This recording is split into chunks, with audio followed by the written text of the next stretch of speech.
आम्ही पहिल्यांदा या महाराष्ट्र दिनानिमित्त कार्यक्रम आयोजित केलाय।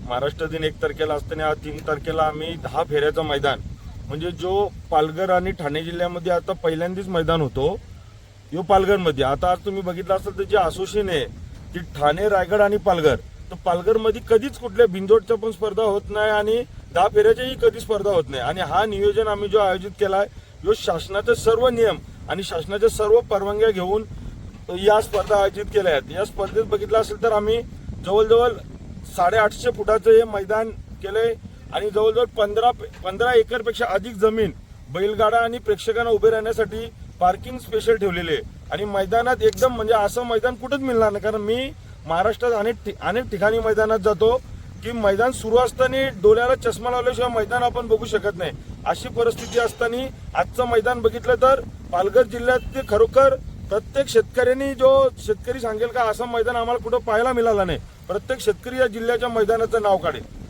कशा प्रकारे या स्पर्धेचे नियम असतील आणि जे विजेते स्पर्धक असतील त्यांना कशा प्रकारे बक्षीस देण्यात येणार? हे स्पर्धेचे नियम असे, हा 10 फेऱ्यांचा मैदान आहे म्हणजे एका बैलगाडी मालकाला बैलांना 3 वेळा पळायला लागणार आहे। जो 3 वेळा पळेल 10 फेऱ्यात त्याचा तिसऱ्या फेऱ्यात जो 1 नंबरला पळेल त्याला 1 नंबरचं बक्षीस, त्या तिसऱ्या फेऱ्यात 2 नंबर त्याला 2 नंबरचा, अशा पद्धतीने एकूण 8 ते 9 बक्षिसं आमची आहेत। आणि काही पैशा स्वरूपात आहेत त्याची फक्त एक सर्वसामान्य फी ठेवले 1500 रुपये, नाहीतर अनेक ठिकाणी ज्या स्पर्धा होतात तिथे 3-3 हजार 5-5 हजार अशा पद्धतीची फी असते। आम्ही आपल्या पालघर जिल्हा हा एकदम ट्रायबल एरिया आहे, गरीब शेतकऱ्यांना आणि बैल मालकांना या स्पर्धेत सहभागी होता आला पाहिजे म्हणून अतिशय कमी या स्पर्धेत आम्ही अमाऊंट ठेवलेली 1500 रुपयात इथं स्पर्धक सहभागी होतो। बैलगाडा शर्यत प्रेमिकांना काय आवाहन करा?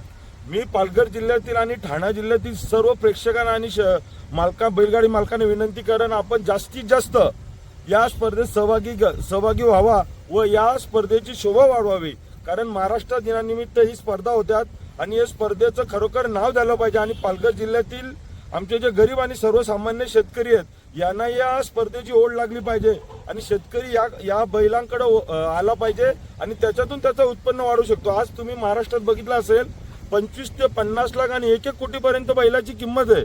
जर असा व्यवसायही कोणी केला, शासन एका बाजूने सर्वांना सांगतो गाई पालन करा, शेळी पालन करा, कोंबडी पालन करा, मी आव्हान करीन आपल्या माध्यमातून तुम्ही खिलार गाईचं पालन करा आणि त्याच्यातून चांगल्या जातीचं बैलाचं उत्पन्न घ्या, का त्याच्याने तुम्हाला लाखो रुपयाचा फायदा होईल आणि शेतकऱ्याची कुठेतरी चांगल्या पद्धतीने दिवस येतील।